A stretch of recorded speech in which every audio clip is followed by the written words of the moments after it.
Well, that's all gone. It's like your old frontier Western guys, you know, if they take the gun off them, they feel naked. Well, think you got those kinds of guns. You may have it all up here, but if you don't have the tools, the hardware, what good are you? So you know what these guys actually decide to do?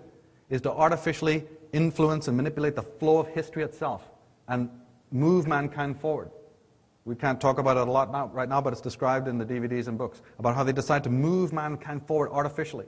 So many people have asked, why is it that our technology and scientific ability, you see, is so far in advance of our emotional, psychological? Well, there's the reason. Because somebody's been pushing it that way. It's not natural. So the loss of their technological hardware was a major setback and predicament for the Atlantean serpents. They decided to manipulate the flow of history, the destiny of their Adamic progeny, pushing us ever forward to the point where the super-technological hardware that was destroyed in the War of the Gods could be reproduced.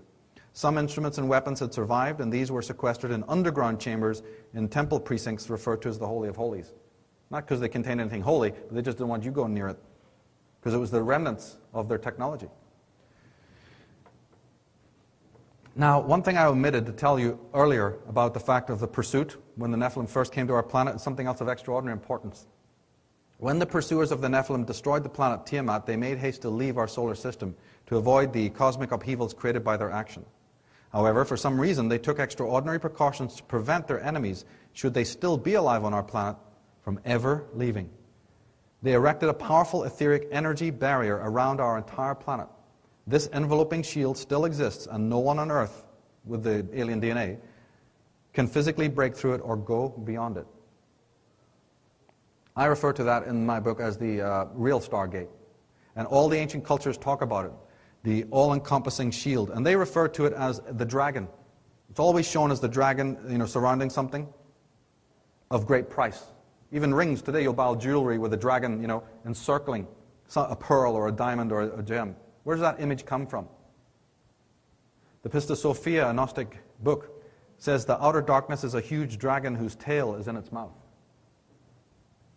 In Revelation 8, we read about it, the fifth angel. And the fifth angel sounded, and I saw a star fall from heaven unto the earth, and to him was given the key to the bottomless pit, because the earth is now in quarantine. God spared not the angels that sinned, but cast them down to hell and delivered them into chains of darkness to be reserved unto judgment. Now, about the time of the 15th century, as they were congratulating themselves on this progress of trying to build back, you know, their technology, they were doing pretty good up until the 15th century. It's then that the alien bureaucracy discovered the presence of this Stargate. They had to face the fact that even if all their technological hardware was successfully reconstructed, they still couldn't vacate the planet Earth, which had been placed under quarantine. They're laboring away to move mankind forward for countless thousands of years, and then when they have enough flying saucers, as William Bramley proves, those saucers existed in the 15th century. They take them up there and they're bouncing back. They had a massive predicament, what to do. And many of the idioms that happen on this planet since the 15th century are explained by this. But undaunted by this discovery, the alien progeny decided to press ahead. They put their greatest intellectuals onto the problem to see if a solution could be found, believing that what technology could erect, technology could take down. The major dynasties of the planet underwrote occultists, scholars, scientists, and philosophers to work on the Stargate problem. Elaborate efforts were also made to cover up the existence of the real opus. The perfect covers came to be that of both science and occultism. And it was so effective that even today most students or practitioners of both science and magic are unaware of the practical importance of their work and to whom it is of benefit. Those of the inner sanctums also adopt clever cover acts and stories in order to be able to work undetected. Fronts are utilized by all major criminal syndicates, and it's no different with the children of the Nephilim, who have a great deal to hide from public view. And the top of the Nephilim bloodline during the 15th century was Queen Elizabeth I, the Virgin Queen. And she put her top mystics and scientists onto the job. The man on the left is John Dee, her own court astrologer, and he worked also with a clairvoyant from Ireland called Edward Kelly. And they were put onto the problem. Dee is an interesting character because he turns out to be the original 007. He used to sign his name 007. And he also is the creator of the British intelligence, secret intelligence, the first ever secret police of the world that's now MI5. And the symbol is very curious, isn't it? Because it looks remarkably similar, does it not, to the symbols we were looking at a little earlier. Now, John Dee was one of the most powerful black magicians in history. He decided that it would be better to contact pan-dimensional intelligences to solve their little problem of quarantine. Via his system of magic and divination, he succeeded in opening a portal to these fourth-dimensional entities, or oversouls. D became a living macroscope. This is not the first time in Earth history when such a forbidden rite was undertaken. Every time it occurs, it has the severest repercussions for history. Macroscope? That's right. If somebody had told us that under our level of sensual perception, there's a whole microbe world of microbes and little organisms and a whole eco-structure there, we'd have thought they were raving lunatics. Probably taken them down to the square and burned them as a witch. But then along comes the invention of the microscope, and suddenly we're convinced and roll over and forget about it. Well, above the level of human perception are the macrobes, right? Oversouls. Not necessarily positive, but a whole other race of beings. This is what the philosophers are telling us. And John Dee decided that he has to contact those individuals to see if they have any answers to the problem. And they did. He became a living macroscope, literally opening himself up as a human portal to these entities. Now, in short, Dee was told that there were two cardinal premises which needed to be mastered before the Stargate could be opened. The first concerned creating matter from energy, but that would have to be revealed in two main stages. And the second key had to do with the properties of a certain element that we know as silicon. All right?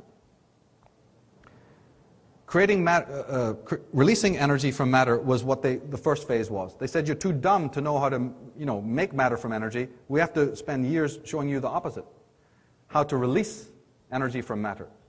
So in 1945, when the atom was split and the bomb was detonated, that was the moment when phase one was completed. And they could then, from 1945 till now, move on to literally the nanotechnologies which are in vogue now of trying to make matter from energy. And the second phase, involved silicon, which of course implies what? The computer. And the symbolism lets us know what's going on, if you know how to decode it. The half-open door always represents knowledge being revealed, secret knowledge being revealed. It's a Masonic symbol. And again, the purveyance of spiritual and mystical and magical symbolism, we'd wonder what is under the subtext there. Because we've got symbols that are telling us in the technological world what the real agenda is. We've got pyramids and earths. Again, we've got pyramids ascending up into the sky to break through into another world outside of the sky. We've got pyramids and striations, Masonic striations. We've got the American Business Award given right here in the Bay Area. But what does the award look like? A Masonic pyramid. The idea is to break out of here. The whole Atlantis shuttle bit is part of that. Because they don't like it here. They think this place is terrible, as the old Templar inscription at Rennes-le-Château says. This place is terrible. But they don't mean France and Rennes-le-Château. They mean the planet itself. Now, up until now, even with the vast majority of their sophisticated technical hardware again in their possession, the progeny of the Atlanteans are not able to break out of quarantine or out of their internment on the Earth, this silent planet. The commission to build a craft to go beyond the moon has been even privatized. Paul Allen announced his prototype craft on May 15th, the Mercuralia. The day that the world Illuminati meet, by the way, is May 15th. It's a very important day. It's the day the Matrix movie was also released.